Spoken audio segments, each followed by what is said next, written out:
Good morning, everyone, and welcome to our webinar on July 25 performance for the Indian pharma market. The topics that we will be covering today, we will be looking at the Indian pharma market therapy performance, the growth drivers, what has driven the growth for some of the core therapies, the top 40 corporates, the top 40 brands, key takeaways from the overall, the top line summary of how IPM has performed.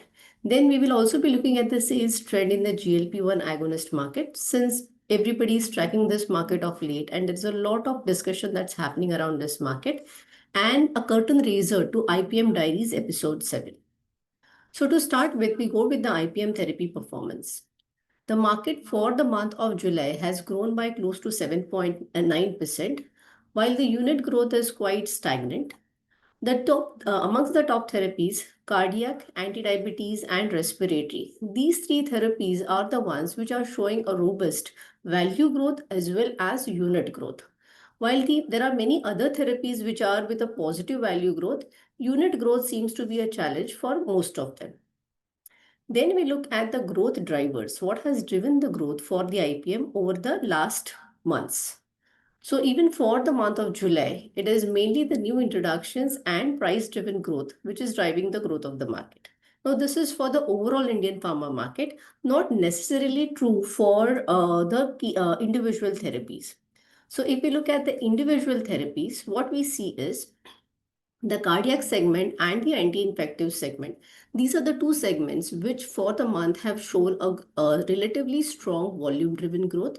Whereas if you look at the anti-diabetes segment, the growth is majorly through new introductions. Now, what type of new introductions we're talking about? It's the branded generics which have come in the empagliflozin market, and also certain key brands which have been launched in the anti-obesity market. Then we go to the top 40 corporates. What we see amongst the top 40 corporates is good number of players have shown a double-digit positive growth. While the IPM has grown by around 7.9%, Sun, Alchem, Intas, Torrent, Zydus, DRL, Glenmark, USV, and IPCA, these corporates among the top 20 have shown a very good double-digit growth.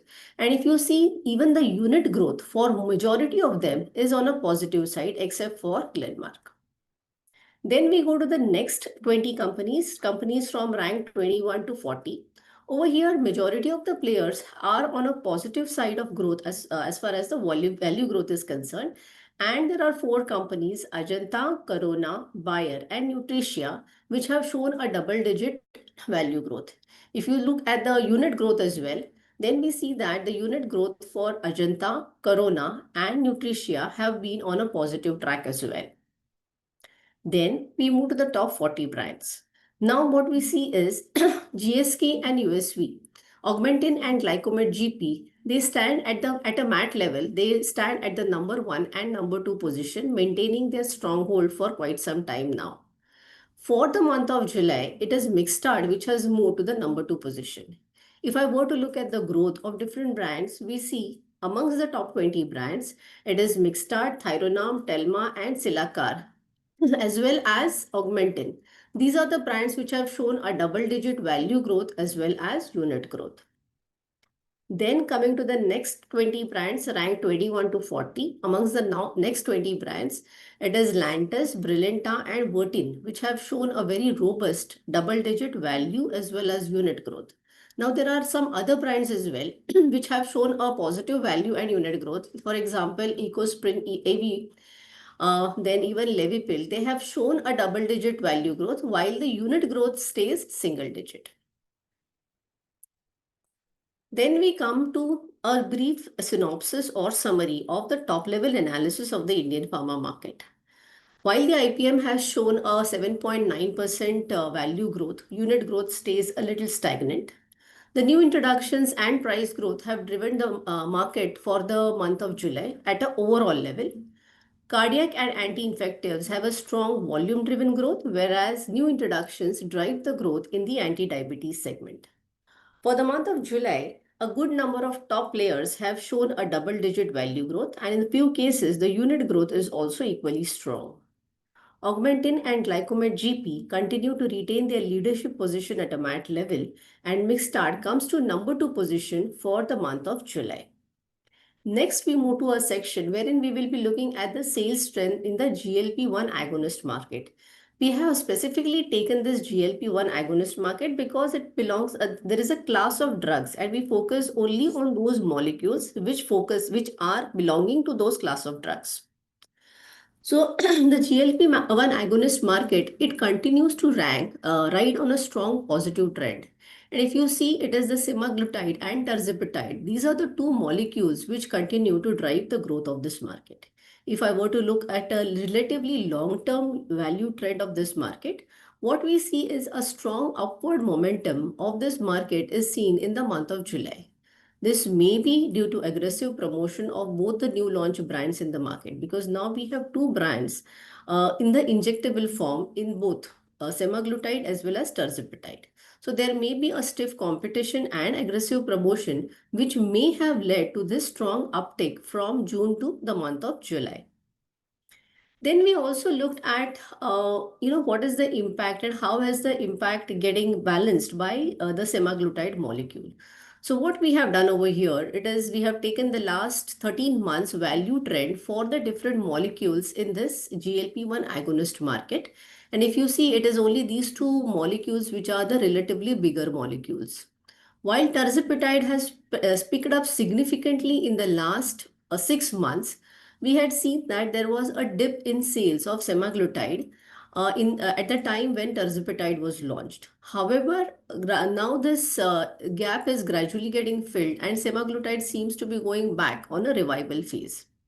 So if I were to look at the monthly value trend of semaglutide and tirzepatide, where there was a dip from to 29 and it came to 31. Now semaglutide is back to 38 crore value for the month.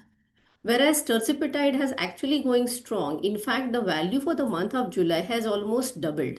If you see, there's a specific pattern, 3 to 8, it's almost tripled. 8 to 13, slightly less than doubled.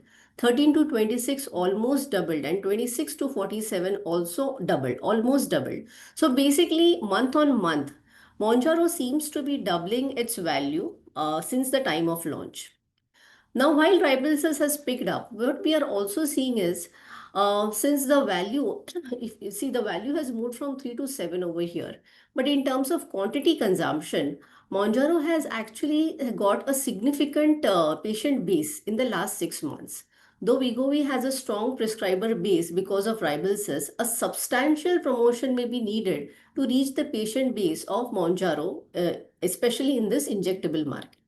So the competition gets tough. And of course, in the next 1 year, as branded generics come into the market, the game will be completely on the volumes because this amount of value or this extent of value, getting this value may be a little challenging.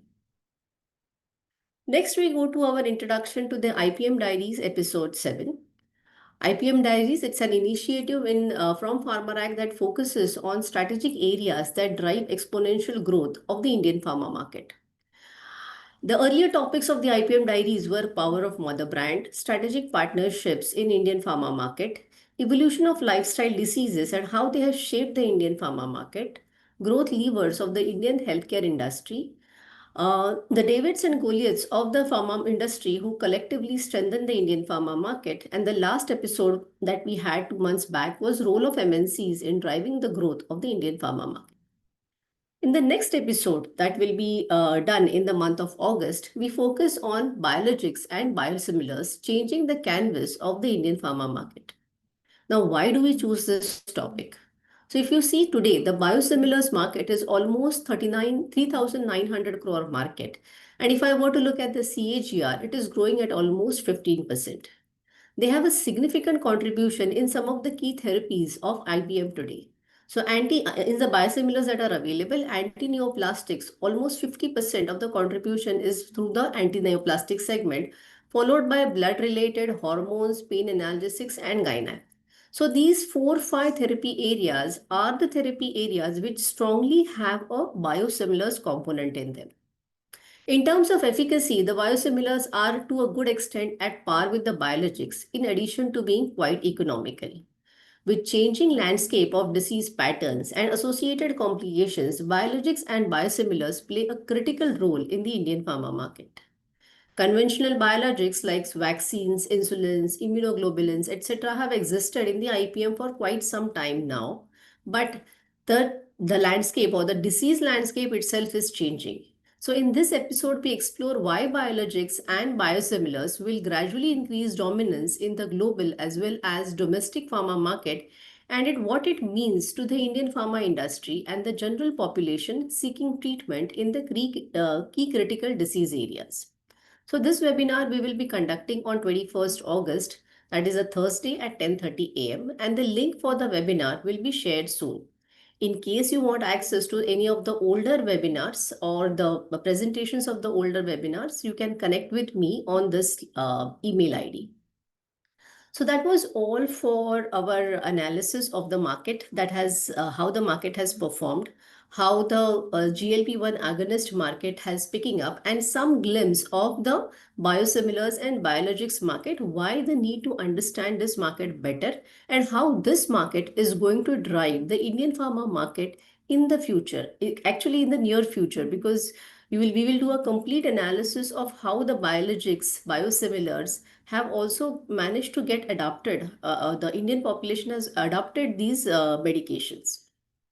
So thank you for joining us today and have a very nice week ahead. Thank you so much.